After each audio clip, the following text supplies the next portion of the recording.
श्री शिवाय नमस्तुभ्यम। आप सभी का दिन और मंगलमय हो। अब सुनिए आगे की कथा। इससे पहले के अध्याय में आपने सुना था ब्राह्मण और नील वस्त्र या फिर नील सूत से जो हानि होती है उसके बारे में जाना था।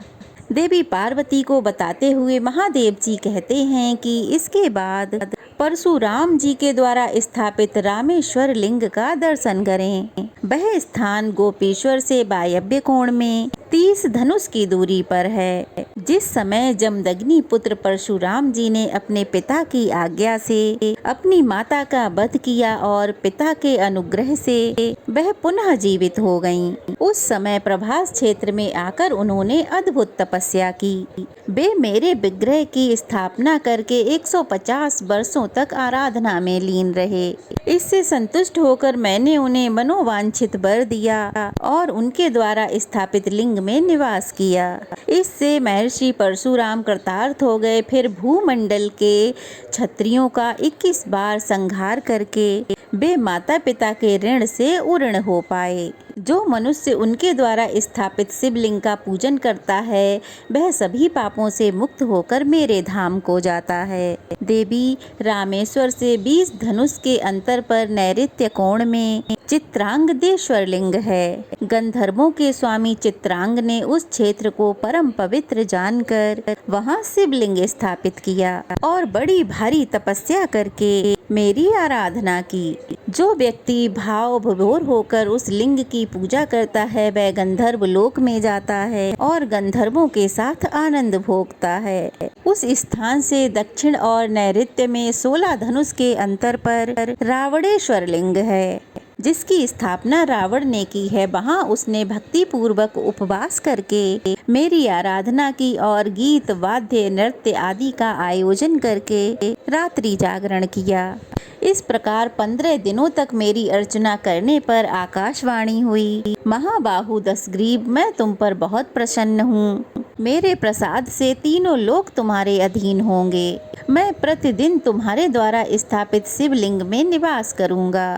हे राक्षसराज, जो मनुष्य भक्ति पूर्वक रावणेश्वर लिंग की पूजा करेंगे वे शत्रुओं से अजेय होंगे और मेरी कृपा से उन्हें परम सिद्धि प्राप्त होगी।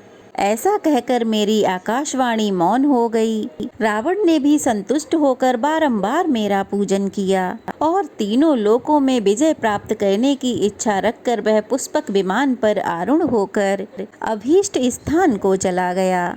रावणेश्वर से पश्चिम 5 धनुष की दूरी पर सौभाग्यदायिनी गौरी का निवास है, जहाँ पर सौभाग्य की इच्छा रखने वाली अरुंधति देवी ने गौरी जी की आराधना में तत्पर होकर घोर तपस्या की थी। गौरी देवी के प्रसाद से ही उन्हें उत्तम सिद्धि प्राप्त हुई। जो माघ शुक्ला को भक्ति पूर्वक गौरी जी की पूजा करता है वह 7 जन्मों तक सौभाग्यशाली होता है। महादेव जी कहते हैं, रावणेश्वर से वायव्य कोण में 30 धनुष की दूरी पर पोलोमेश्वर लिंग है।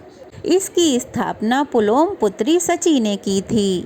जिस समय तारकासुर ने देवताओं का राज्य छीन लिया और स्वयं इंद्र पद पर अधिकार जमा लिया तथा उसके भय से व्याकुल होकर इंद्रदेव वहां से कहीं भाग गए, उस समय उनकी पत्नी सची ने शोक से दुर्बल होकर मेरी आराधना की। इससे संतुष्ट होकर मैंने देवी सची से कहा, हे देवी, मेरा पुत्र तारकासुर का वध करेगा, तुम निश्चिंत होकर जाओ। जो मनुष्य इस पोलोश्वर लिंग का पूजन करेगा वह मेरा पार्षद होकर मेरे समीप पहुंच जाएगा। यह सुनकर पतिव्रता इंद्राणी देवराज इंद्र के पास चली गईं। महादेव जी कहते हैं, देवी, वहीं पाताल विवर से युक्त एक पाताल पीठ है जहाँ महाकाली देवी निवास करती हैं। वे सब दुखों की शांति तथा समस्त शत्रुओं का नाश करने वाली हैं। कृष्ण पक्ष की अष्टमी को आधी रात में गंध पुष्प आदि उपचारों से विधि पूर्वक पूजा करने से वे समस्त दुखों को दूर करती हैं। जो स्त्री शुद्ध चित्त होकर प्रत्येक वर्ष की शुक्ल पक्ष की तृतीया को विधि पूर्वक देवी की पूजा करती है वह 7 जन्मों तक क्षुधा, दुर्भाग्य और दीनता का कष्ट नहीं भोगती। ब्रह्म कुंड से उत्तर में थोड़ी ही दूरी पर पुष्करावर्त का नदी है। पूर्व काल में जब महात्मा सोम का यज्ञ प्रारंभ हुआ उस समय उनका निमंत्रण पाकर सोमनाथ की प्रतिष्ठा कराने के लिए सब देवताओं के साथ ब्रह्मा जी भी प्रभास क्षेत्र में आए और इस प्रकार बोले कि मैं जब तक यहाँ रहूं तब तक त्रिपुष्कर तीर्थ में ही मुझे तीनों लोकों की संध्या करनी चाहिए। इसी समय जब लगन काल उपस्थित हुआ तब वेद चिंतक ब्राह्मणों ने बताया कि यही प्रतिष्ठा के लिए सबसे उत्तम समय है। उस समय ब्रह्मा जी को पुष्कर तीर्थ की ओर प्रस्थान करते देख सनाथ चंद्रमा ने कहा, भगवान ज्योतिषियों ने प्रतिष्ठा के लिए यही शुभ मुहूर्त बताया है, यह मुहूर्त बीत ना पाए इसका ध्यान रखना चाहिए। तब ब्रह्मा जी ने मन ही मन पुष्कर तीर्थों का चिंतन किया। उनके स्मरण करते ही वे तीनों नदी के तट पर प्रकट हो गए। उस समय नदी में ज्येष्ठ, मध्य और कनिष्ठ 3 भंवरें उठीं। उन तीनों भंवरों को देखकर लोक पितामह ब्रह्मा जी ने कहा, आज से यह सुंदर नदी पुष्करावर्ता नाम से प्रसिद्ध होगी। जो मनुष्य इसमें स्नान करके भक्ति पूर्वक पितरों का तर्पण करेगा उसे तीनों पुष्कर में स्नान के समान पुण्य प्राप्त होगा।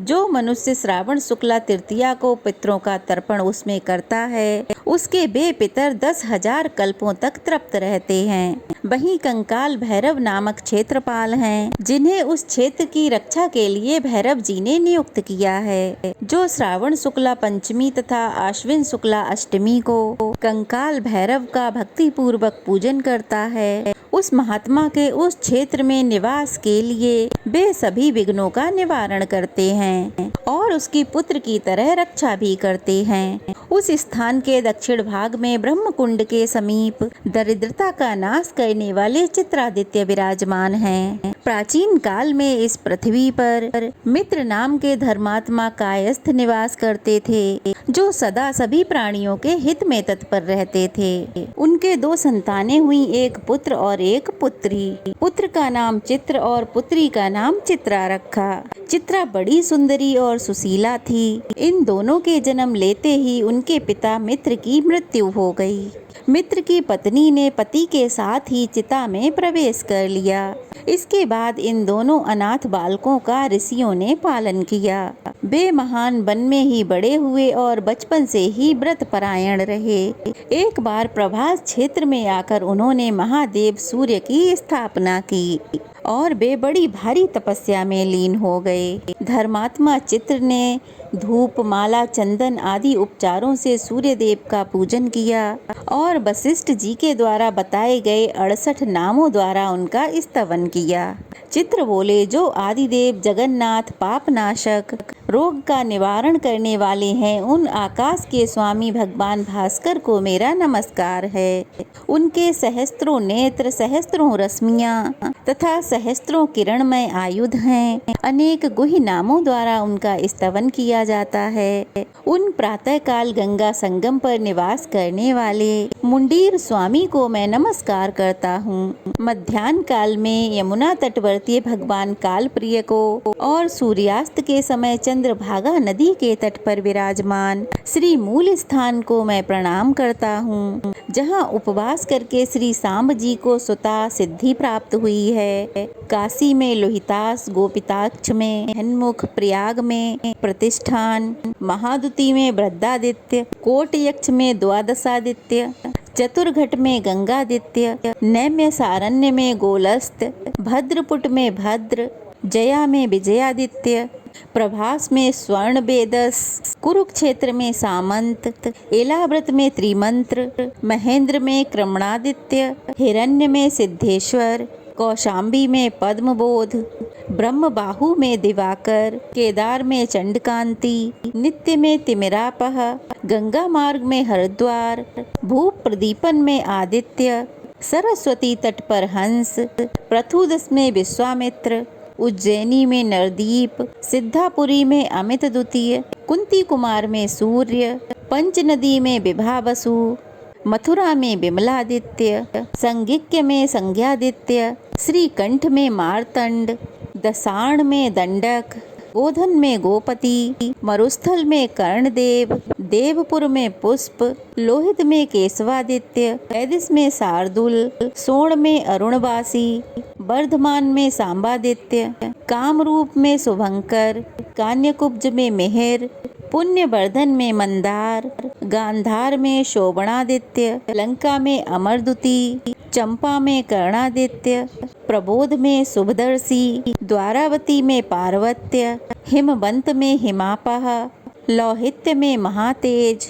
अमलांगम में धूर्जटी, रोहिक में कुमार, पद्म में पद्म संभव, लाटा में धर्मादित्य, अर्बुत में स्तंभित, कौबेरी में सुखप्रद, कौशल में गोपति, कौंकर्ण में पद्मदेव, विंध्य पर्वत पर तापन, कश्मीर में त्वष्टा, चरित्र में रत्न संभव, पुष्कर में हेमगर्भ, गवस्थिक में सूर्य, प्रकाशा में मुंजाल, तीर्थग्राम में प्रभाकर, कामपिल्य में इल्लिकादित्य, धन्यक में धन्यवासी, नर्मदा तट पर अनल तथा सर्वत्र गगनाधिप नाम से प्रसिद्ध सूर्य देव को मैं नमस्कार करता हूँ। ये भगवान भास्कर के 68 नाम हैं। जो मनुष्य प्रातः काल उठकर पवित्र होकर भक्ति भाव से इन नामों को पढ़ता अथवा सुनता है वह सब पापों से मुक्त हो जाता है। महादेव जी कहते हैं, शुद्ध चित्त वाले चित्र के इस प्रकार स्तुति करने पर भगवान सूर्य ने प्रसन्न होकर कहा, वत्स तुम्हारा भला हो, तुम कोई वर मांगो। चित्र ने कहा, हे उष्ण रस में सभी कार्यों में मेरी रुचि हो और मुझे कुशलता प्राप्त हो। तब तथास्तु कहकर भगवान सूर्य ने उनकी इच्छा पूर्ण की। तब से चित्र सर्वार्थ कुशल हुए। धर्मराज को जब यह बात पता चली तो उन्होंने सोचा, यदि ये मेरा लेखक हो जाता तो बड़ा अच्छा होता। एक दिन चित्र क्षार समुद्र के नीचे अग्नि तीर्थ में स्नान करने के लिए गए। उसमें प्रवेश करते ही यमदूत उन्हें शरीर सहित उठा ले गए। वहाँ वे चित्रगुप्त नाम से प्रसिद्ध हुए। चित्रगुप्त जी संपूर्ण विश्व के शुभाशुभ चरित्र को लिखते रहते हैं, इसलिए उनके द्वारा स्थापित सूर्य देव का नाम चित्रादित्य हुआ। जो मनुष्य सप्तमी को उपवास करके उनकी पूजा करता है उसे 7 जन्मों तक दरिद्रता और दुख नहीं होता। ओम नमः शिवाय। ये थी आज की कथा। कैसी लगी कमेंट बॉक्स में बताइएगा। अच्छी लगी हो तो वीडियो को लाइक करके शेयर करें, नए हैं तो चैनल को सब्सक्राइब करें। ओम नमः शिवाय।